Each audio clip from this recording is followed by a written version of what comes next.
Serius tau, sebenarnya sebelum ni aku buat konten berdasarkan views. So bila kau tengok pada views ni sangat-sangat bahaya tau sebenarnya. Bila views kau rendah tu, kau rasa macam kau tak ada semangat dah nak buat. End up kau dah tak buat. Disebabkan itulah benda ni menjadi tidak konsisten. Sebenarnya bila kita buat video ni, kadang-kadang dia tak convert jadi satu sales.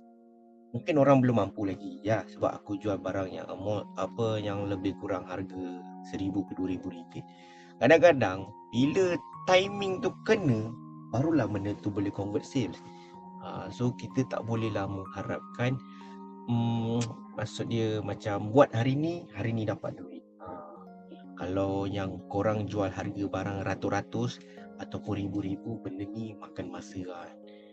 Lagi-lagi kalau macam korang ada yang jual rumah, lagilah makan masa. So semoga kita semua konsisten. Amin.